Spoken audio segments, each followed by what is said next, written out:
It's Accountech Bytes, your flaming torch of truth through the accounting technology darkness with me, Tom Herbert. As always, plenty to get through, so let's get started. And rounding off a sort of mini season for results for some of the big accounting tech players, we have Sage's full year 2024 results and some strong numbers in there. So revenue up 9%, added another 200 million there, profit figures good, EBITDA. Some excellent analysis here on Diginomica from Stuart Laughlin, focuses in on the fact it's now a 97% recurring revenue company. Who'd have thought that in the 90s? I tuned in to join Steve Hare on the results webinar, which focused on Sage's AI plans. So let's ring the AI gong to celebrate. Any excuse. Anyway, they talked about the fact they had 8,000 customers currently using its Copilot AI assistant, and that was on Sage's cloud accounting platform. But there was talk of Sage Intacct and Sage 50 coming soon. The Sage 50 is a big one. Those early adopters aren't paying for it yet, but they did say on the webinar that will change in the coming months. So monetization, interesting stuff. Will they charge separately? Will they roll it into the price? It'll be fascinating to see. Now, regular viewers of this video will know I'm a big fan of accounting tech content in more mainstream publications, but this is a slightly strange one from the FT's opinion column. I don't think they're calling Sage minnows. I think they're calling their customers minnows in the SME space, and they're comparing to SAP. Now, obviously, SAP has a multinational corporate client base, and they use technology, but to say that small businesses don't use technology is, I don't think, right. Particularly Sage's users, who aren't always the smallest of small businesses, and to sort of label them as backwards spreadsheet punchers, I think is a little bit insulting, but it is an opinion piece, so we'll leave it up to there. And rounding off the numbers section, Intuit, the QuickBooks and TurboTax parent company, has released another strong set of first quarter results. So revenue up 10%, and QuickBooks revenue actually grew 21% with the customer growth, higher effective prices, etc. Desktop ecosystem revenue declining 17%. So there we go. That's the direction of travel for you. Speaking of directions of travel, now the payments market has been particularly hot, with payments vendors looking to use accountants either as a channel to reach customers or firms offering payment services. But we've had a couple of signs that market may be cooling a little. This is another one. So UK fintech Modular has snapped up accounts payable automation tool Nook, that we wrote about last year on the site.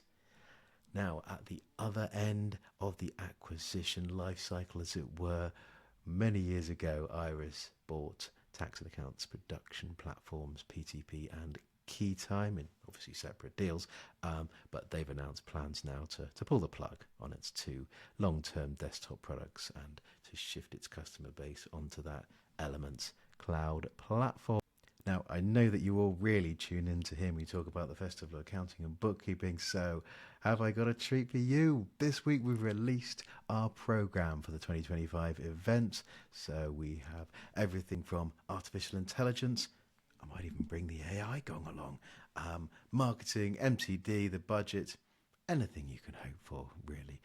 So if you'd be kind enough to join us on the 12th 13th of March at the Birmingham NEC, then click the red button and get your tickets today.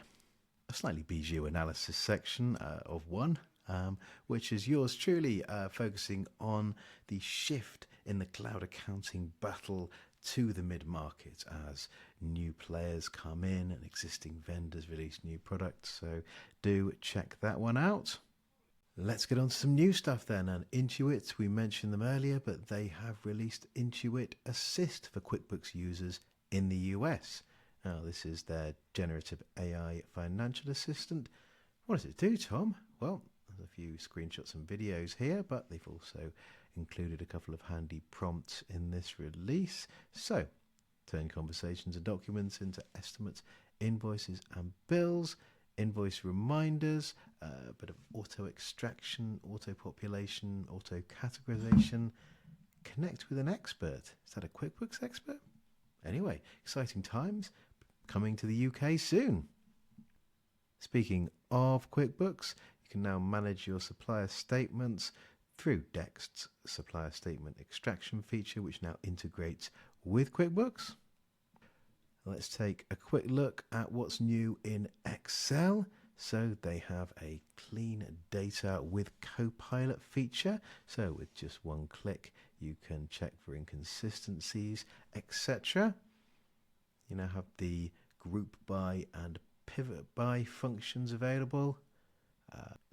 The focus cell application allows you to apply vibrant highlights. The color picker lets you add contrast and many more besides.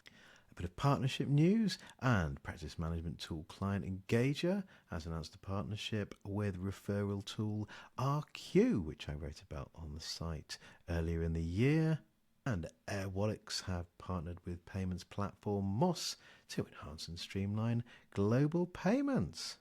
And finally, I don't know how many students I have watching this video, but if you are, maybe you're part of the PDF to Brainrot study tools trend. So essentially this is using AI tools to read you out loud documents that you're meant to be studying, mixed in with clips of things like mixing paint or gameplay footage from your favourite game or cartoon. Don't know if you're keeping up to date with your financial reporting or taxation guides while watching clips from SpongeBob SquarePants. I'm not sure. Anyway, that seems to be a thing. That's it for this week. If you're watching on the socials, please like, subscribe or follow. I know more than 1,000 people watched on LinkedIn last week, so if you're enjoying it, please click the like button or share. Thank you very much for watching, and I will see you next week. Bye for now.